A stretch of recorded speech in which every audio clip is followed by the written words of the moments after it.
going through a separation and divorce is extremely challenging.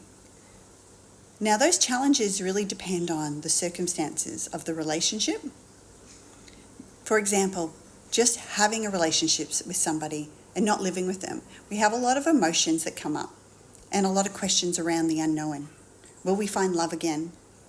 Maybe we don't want to repeat the same pattern. Maybe we have resentment that they didn't do certain things to change.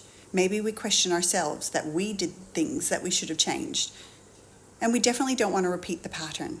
We sit with, how do we change things? How do we change our future? How do we change our reality moving forward? But there's other layers to relationships and more challenges, because beyond those simple things like that, did we live with them? Are we having to change home? So we're changing our environment. Did we have to separate our estate, our finances? Do we have children? Are we having to co-parent? So we can't just walk away from that person. We now need to learn how to communicate for our children.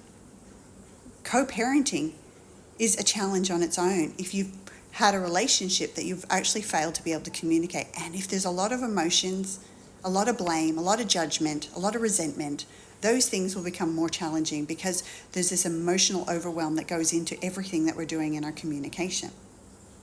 The next layer or next level of challenge is if we've been with a narcissist.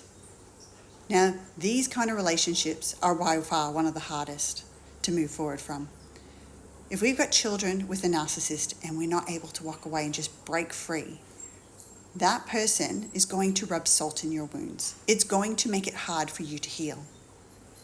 Healing is important. It is a massive important part to moving forward and finding yourself and creating a beautiful life. So with a narcissist, we need to know or have certain things that we actually move through in the map to healing, in the map to changing our reality in life. One of the first things that I would suggest doing is implementing healthy boundaries. Now, healthy boundaries in relation to communication is one of the first. For me, it was actually learning to tell them and clearly tell them.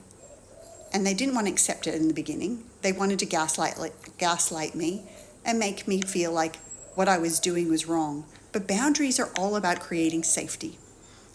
If these boundaries are going to help you heal, help you protect your children, help you create a happier environment, these things are important.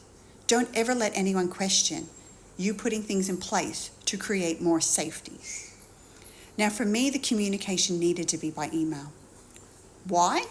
Because I didn't want them just messaging me whenever they felt like it, triggering me when I had the children to deal with, that I was busy or ready to go to work. I didn't want to have these stories in my head and these emotions come up. I didn't want to have to try and find solutions to problems at those certain times. I wanted to be able to choose when I could sit with these things. For example, if I was actually really tired or hormonal, approaching any of these things was not easy.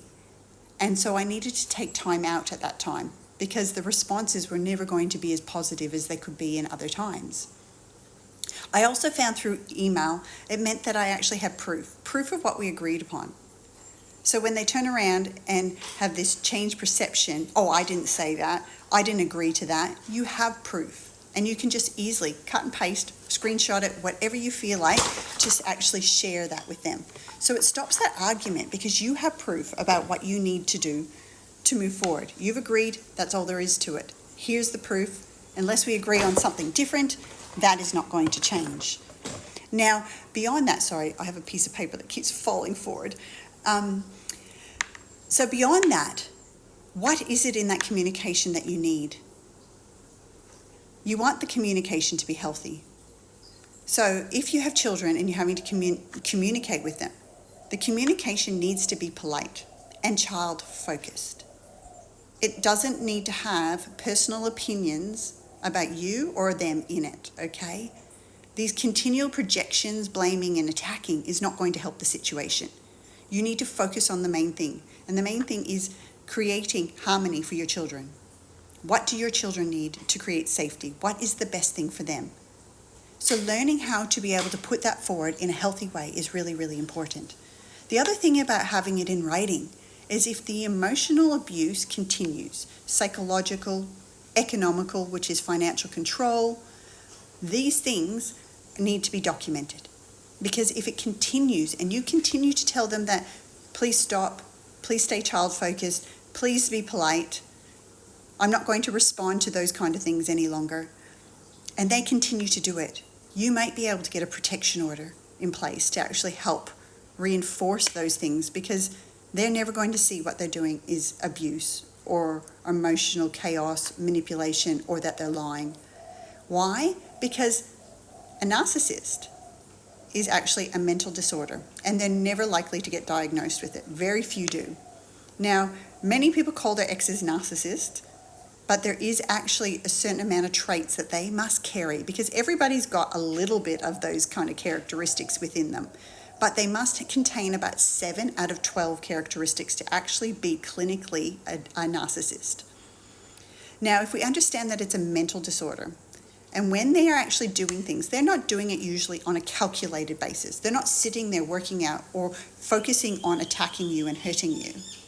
They're actually focusing on how does it make them feel better. Now, it's not about them hurting you. That's not what makes them feel better. But the stories that they're going to tell themselves, the gaslighting, the emotional manipulation or control, is all about making them feel safe within themselves. It's about building their insecurities up, their strength, their power.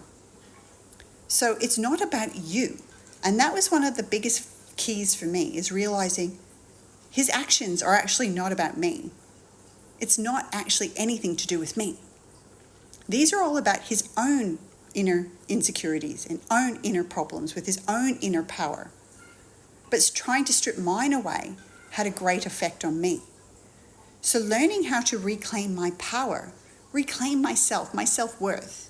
Because so often when we come into a relationship like this, in the beginning we actually didn't have healthy, strong boundaries to walk away in the beginning.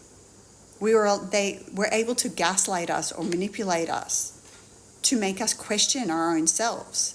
So we didn't have a strong sense of self. So we need to start to look at, how do we change our own self-worth?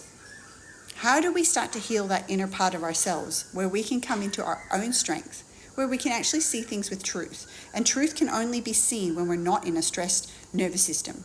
When we're in the sympathetic nervous system, our nervous system is actually in control. So the stories of the mind and how we perceive things and what we see and the emotions and the triggers that are involved in that can change the perception. So we need to be in a calm state of mind. So working on our nervous system is extremely important as well. These are just a few things that I had to put in place. Beyond that, it was like learning to create energetic bubbles around myself. How do I rebalance my energy? How do I look at my own triggers and my own shadows? What are my values? Right? How do I not become emotionally triggered to him and put my own emotions and my own opinions into my communication? There were so many things that I needed to work on within myself to actually improve the situation. Also understanding, like I said, that it's not calculated against me, right? I don't want to do it either. And when we're in this sympathetic nervous system, everything we do is actually responsive. It's quick, it's triggered. So we really need to have that ability to actually readapt those things. And this is really, really important. There is so many other things that we need to do in these situations. Emotional healing, emotional release processes, energy rebalancing. I learned to cut cords with them, and I had to continue to cut cords with them. There was lots of things that I did in the beginning to help me find my new path, my new life, to reclaim myself, to actually create homeostasis of my nervous system, because it was being triggered all the time. Even once I implemented that all communication was via email, I was being triggered by any message that came in. So healing that PTSD response in my body. So understanding that separating from a narcissist comes with a lot of challenges, but finding somebody that can support you is really important, because so often there's been triangulation where they've turned a lot of people against you, and then you feel alone. But you don't need to do this on your own. There's people out there that will help you. There's programs and support systems. And that's something that I offer in my healing. I've actually created a program, Finding Our Path, after separation, which will also include parts of this narcissistic healing processes.